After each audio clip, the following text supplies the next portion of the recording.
Good day, dear colleagues. My name is Toktana Vasil Kirimovna, and today we will speak about developing students' critical thinking through language tasks.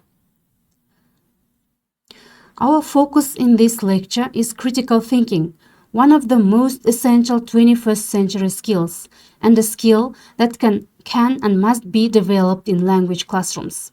When we teach English, we are not only teaching vocabulary and grammar. We are also preparing our students to think, to reason, to analyze, and to make informed decisions. Critical thinking is the ability to question, to look beyond surface meanings, and to connect knowledge with practice. In fact, as the American philosopher John Dewey once said, we don't learn from experience, we learn from reflecting on experience. Why is critical thinking important in language teaching? First, language learning itself requires thinking. When students encounter a new word, they compare it with what we already know. They make associations, they classify, and they evaluate context. If we intentionally guide them, these natural processes become more structured and more powerful. Second, critical thinking helps students become independent learners. Instead of memorizing rules, they start asking, why is this rule used? When should I apply it? How can I express this idea differently? This independence is crucial for long-term success. Third, in today's information society, our learners are constantly surrounded by text, news, and digital media. Without critical thinking, they may accept everything at face value. With critical thinking, however, they learn to question, is this reliable? What is the author's purpose? How do I know this is true? Next slide. Classroom strategies for developing critical thinking. Developing students' critical thinking requires purposeful, reflective, and interactive teaching strategies. Below are several effective classroom approaches that can be integrated into everyday lessons to help learners analyze, evaluate, and create ideas independently. First, comparative analysis. Encourage students to examine two or more sources, text, visuals, data sets, or perspectives, and identify patterns, contradictions, and logical relationships. For example, when comparing two articles about environmental issues, students analyze how each author presents evidence, what arguments are persuasive, and which assumptions are implicit. This method strengthens analytical reasoning, argument evaluation, and evidence-based thinking. Second, guided discussions and debates. Well-structured discussions and debates engage students in deep reasoning and respectful dialogue. The teacher facilitates by posing guiding questions, helping students build arguments, consider counterarguments, and refine their viewpoints. For instance, debating topics like is technology improving human creativity or should homework be optional encourages logical justification and teamwork while enhancing communicative competence. Creative exercises. Critical thinking is closely linked to creativity. Through open-ended tasks such as designing a new product, rewriting a story from another perspective, or creating an alternative ending, students learn to approach problems flexibly and think beyond conventional patterns. These exercises promote divergent thinking, imagination, and originality in expressing ideas. Fourthly, the real-world connection. Linking classroom content to authentic, real-world situations helps students see the relevance of their learning. For example, analyzing real advertisements, local news articles, or environmental campaigns allows students to apply theoretical knowledge to practical contexts. Such activities foster social awareness, problem-solving skills, and critical evaluation of media and information sources. Role-play interpretations. Role-play invites students to take different perspectives, analyze motives, and make decisions in simulated scenarios. For instance, students might act as journalists, policymakers, or characters in a story. This interactive approach deepens empathy, develops reasoning skills, and allows learners to experiment with different communication strategies in meaningful contexts. Questioning techniques. Effective questioning lies at the heart of critical thinking. Teachers can use Bloom's taxonomy to design questions that move from simple recall to higher order thinking, analysis, synthesis, and evaluation. Examples include: why do you think this event happened? What evidence supports this idea? How would you approach this situation differently? Skillful questioning encourages curiosity, logical reasoning, and reflective judgment. Multimodal approaches combining verbal, visual, auditory, and kinesthetic modes of learning allows students to process information more deeply and critically. Teachers may integrate videos, infographics, podcasts, and digital storytelling tools to encourage analysis from multiple perspectives. This approach supports diverse learning styles and helps students form well-rounded critical interpretations of complex content. Next slide. Integrating ICT tools in English language. So, we are going to talk about one of the most important issues in modern education, the integration of information and communication technologies, or ICT tools, into the teaching of English. I am sure all of you already use technology in some way, maybe PowerPoint slides, maybe videos, or perhaps online exercises. But in this lecture, I want you to think deeper. How can ICT really support learning? How can it help us reach students more effectively? And what challenges should we be aware of? First of all, let me ask you, how many of you feel that your students are more motivated when you use a video or an interactive activity compared to a simple explanation from the textbook? I think almost everyone would agree. Why is that? Because ICT connects with the world where our students already live. They are used to smartphones, social media, games, and interactive apps. If we ignore that, our teaching may feel less relevant. But if we bring ICT into the classroom wisely, we can make learning both engaging and meaningful. Integrating ICT tools in English language teaching may be characterized as following. First, vocabulary taught with grammar in context. Second, inductive and deductive approaches. Third, communicative activities. Fourth, goal, develop accuracy, fluency, and real-life communicative competence. Next slide. Let's consider the key benefit of ICT in English language teaching. The first benefit is access to authentic materials. When we teach English, we don't want our students to only see artificial textbook dialogues. With ICT, we can bring in real interviews, news, reports, podcasts, or even social media posts. For example, a teacher may play a BBC News clip and then ask students to identify keywords or discuss the main idea. This makes language alive. The second benefit is interactivity.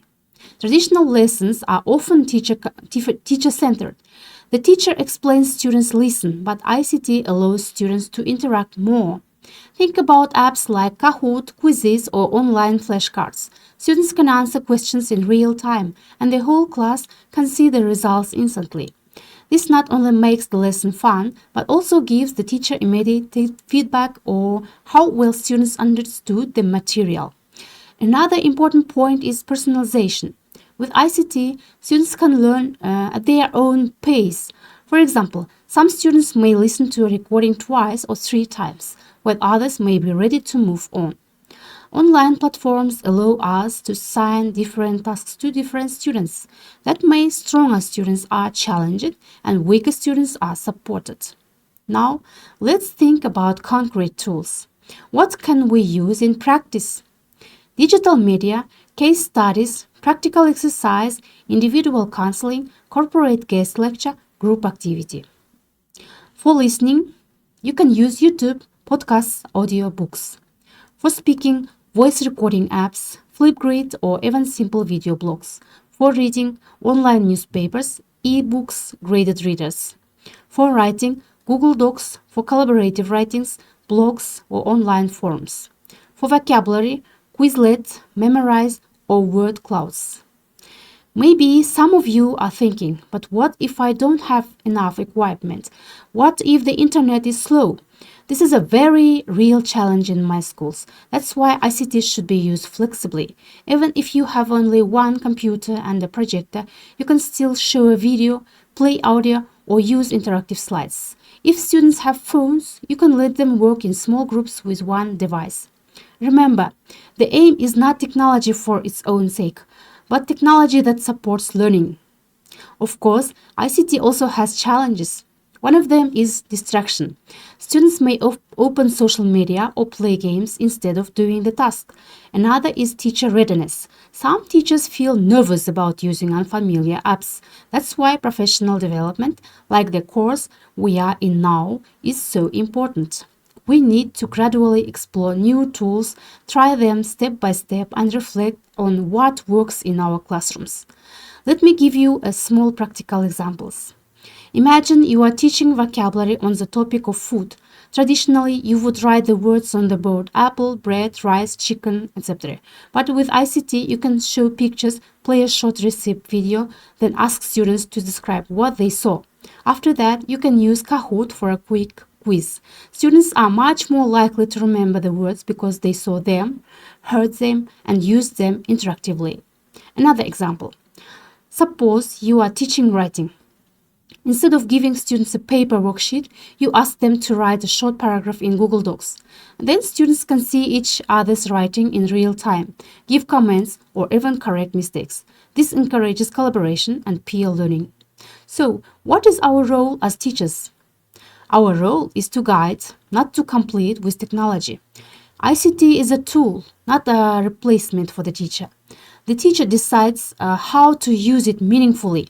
We must ask ourselves, what is the learning goal and how can ICT help me to achieve it? If ICT makes the task clearer, more engaging, or more authentic, then it's worth using. If not, we should not use just to look modern. Before we finish, let's reflect together. How often do you integrate ICT in your lessons now? What works best for you? What do your students enjoy most? I encourage you to think about one new tool you might try after this course. Start small, maybe with a short video, an online quiz, or a collaborative writing task. Step by step, ICT will become a natural part of your teaching. In conclusion, ICT in English teaching is not just about technology, it's about pedagogy. When used effectively, it provides authentic input, interactivity, personalization, and collaboration. At the same time, it requires thoughtful planning and teacher confidence. Remember, our ultimate goal is not to use ICT for its own sake, but to help our students communicate in English, think critically, and enjoy learning. Next slide. The development of students' writing skills through types of speech activities. The development of students' written communication skill is closely connected with other types of speech activities: listening, speaking, reading, and interaction, which together form the basis of communicative competence. In English language teaching, writing plays a crucial role, as it reflects the learner's ability to integrate vocabulary, grammar, and ideas into coherent written form. A well-developed vocabulary supports the achievement of learning objectives and ensures effective outcomes. Vocabulary growth, in turn, depends largely on reading comprehension. Thus, the teacher's success in teaching all four skills, listening, speaking, reading, and writing, is most clearly demonstrated in students' ability to write effectively. Writing reflects the learner's overall linguistic competence acquired through other skills. A skill is a quality that becomes internalized through practice. Writing belongs to productive skills as it involves producing language to express thoughts and ideas. A productive skills implied using language actively, either speaking or writing, to convey meaning. Through writing, people communicate by combining letters and words into sentences and structuring those sentences into meaningful texts. According to the curriculum, each grade level in the subject English language includes specific types of writing tasks organized by sections and subsections with expected learning outcomes.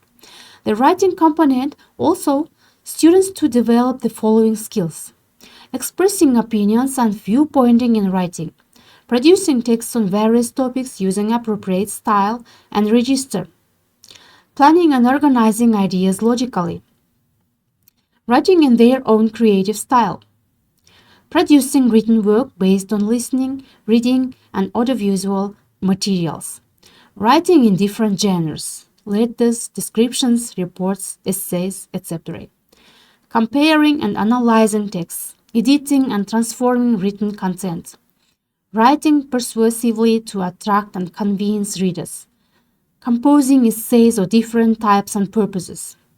To develop these skills, teachers must apply a variety of techniques and teaching strategies. Diversifying approaches to writing instruction enhances students' engagement and promotes the development of their writing competence. Across all grades, the writing component is aimed at the gradual formation of literacy, coherence, and creativity during the research process. The development of learners' writing skills was analyzed using comparative, analytical, and interpretive research methods. Kazakh educator Ahmet Baitursunoglu, known as the founder of modern Kazakh pedagogy, emphasized the essential link between reading and writing. Without writing, there is no reading. Reading was born out of writing. Reading and writing must go together. Teachers should teach reading and have students write what they read, or teach writing and have them read what they have written. This idea is directly connected to the modern approach in education, which emphasizes the integration of reading and writing as interdependent processes. Similarly, Rusbek Aymautov highlighted the importance of sequence and balance in language instruction. When teaching the different forms of language, there should be a clear system. Writing and reading come after listening and speaking, and these, in turn, come from experience. Therefore, let the child first speak about what they have seen and experienced, and only then learn to read and write. These pedagogical insights remain relevant today. They reinforce the idea that writing should not be taught in isolation, but as an integral part of communicative language teaching. Hence, in the English language classroom, particular emphasis should be placed on developing writing as a productive form of communication, supported by all other linguistic skills. Next slide. To sum up, today we have focused on three important aspects of language learning: reading and writing strategies, as well as vocabulary and grammar development. Reading helps students build comprehension and expand their vocabulary, while writing allows them to express ideas clearly and creatively. When these two skills are combined, they reinforce each other and help students become more confident language users. Vocabulary and grammar serve as the foundation for both reading and writing. A strong vocabulary helps students understand different types of text and choose the right words for their own writing. At the same time, accurate grammar ensures that their ideas are expressed clearly and correctly. Altogether, these elements, reading, writing, vocabulary, and grammar, form an integrated system that develops critical thinking, creativity, and communication skills. By practicing them regularly, students can improve not only their language competence, but also their ability to think and express themselves effectively in English. Thank you for your attention.